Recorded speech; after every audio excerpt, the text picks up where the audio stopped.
à l'action des collaborateurs. Vous savez, dans l'entreprise, c'est vrai que nous prenons des décisions. Nous avons des niveaux parfois plus évolués que ce que nous vivons dans l'entreprise.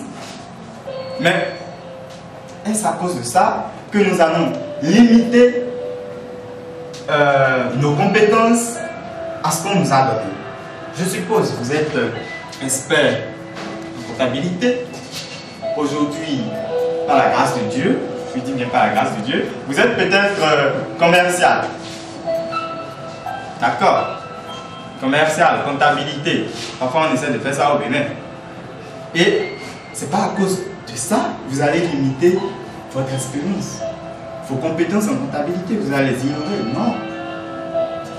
D'accord? Alors, vous devez donc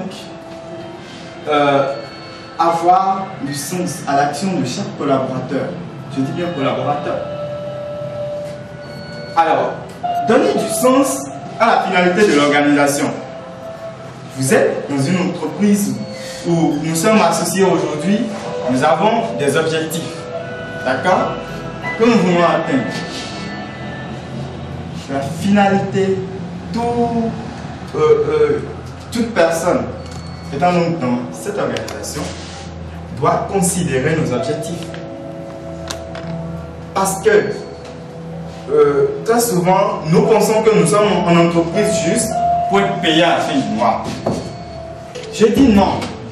L'entreprise où nous avons mis nos pieds a des objectifs.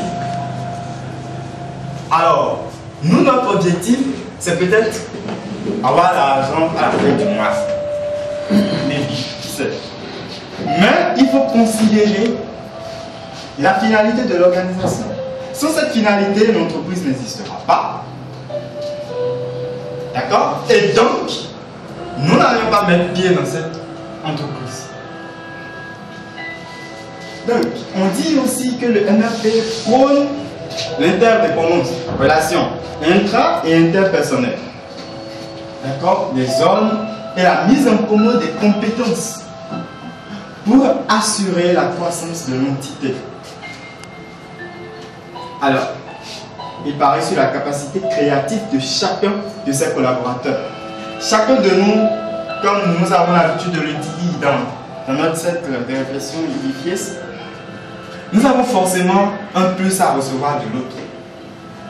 Nous sommes tous intelligents, sinon on est tous bêtes. Nous avons forcément un plus ailleurs que nous allons chercher. Comme on le dit souvent, nul n'est parfait, nous tournons vers la perfection. Et si vous n'avez pas l'esprit assez ouvert pour acquérir donc les compétences des autres, je ne vois pas pourquoi l'envie. Parce que Dieu ne peut jamais vous donner tout à la fois. Allez chercher aussi. Donc, je pense que le NRP est au cœur des entreprises aujourd'hui. Ça ne sert à rien d'être un bon gérant, un bon manager, sans avoir le goût relationnel, le sens de la valorisation de son collaborateur. Ça ne sert à rien. Parce que c'est eux qui vous font collaborateur et vous faites collaborateur. Ils font de vous manager. Vous n'êtes pas manager. C'est le autre. C'est votre relationnel qui vous fait manager. Alors on dit souvent lead, leader et tout. Si vous n'avez personne derrière vous, je ne vois pas pourquoi vous êtes leader. Vous êtes en train de diriger qui? Si je prends bien la définition de leader en anglais, lead ça veut dire diriger. Et on dirige les hommes. Et vous n'avez personne derrière vous, je ne vois pas ce que vous êtes en train de diriger. Alors, voilà la définition. Et quelles sont les composantes que le cours de MRP nous apporte à nous qui voulons vraiment exceller et avoir un demain assez brillant.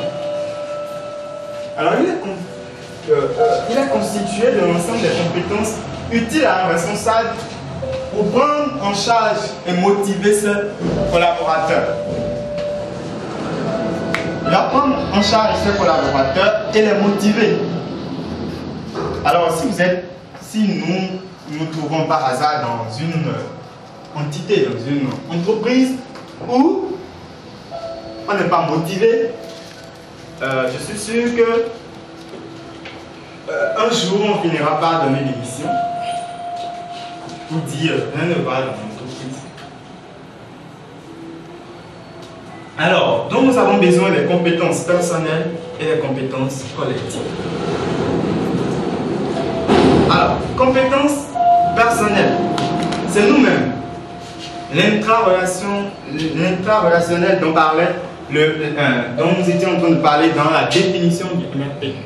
L'intrarelationnel. Nous-mêmes, notre compétence, quand nous sommes seuls. Alors, compétences des autres aussi, collectives, sociales. Nous devons aussi considérer ce que l'autre a. Et même si nous avons ce que notre collaborateur a, c'est jamais au même degré.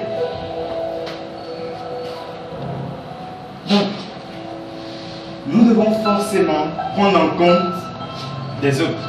Et quand nous allons prendre notre schéma en un rectangle, vous allez constater que l'espace ici, au niveau des compétences collectives, est plus qu'au niveau des compétences personnelles.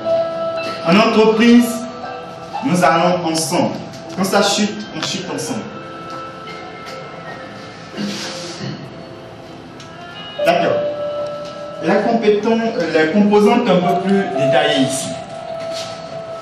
Alors, notre soi-même, nous-mêmes, en réalité, nous avons des compétences personnelles. D'accord. Nous devons normalement reconnaître les compétences que nous avons. Si nous n'arrivons pas à reconnaître ce que nous avons, nous ne pouvons pas développer ce truc. Si c'est à un niveau bas, on va pouvoir analyser et voir dans quelle mesure nous allons rehausser ces compétences qui sont à des niveaux bas chez nous. Alors, reconnaître, c'est avoir conscience de sa valeur. Votre valeur vous-même. Nous disons souvent, vous êtes une valeur non économique. Alors, que personne ne vous dise que vous valez 150 000 francs le mois. Non, il est con.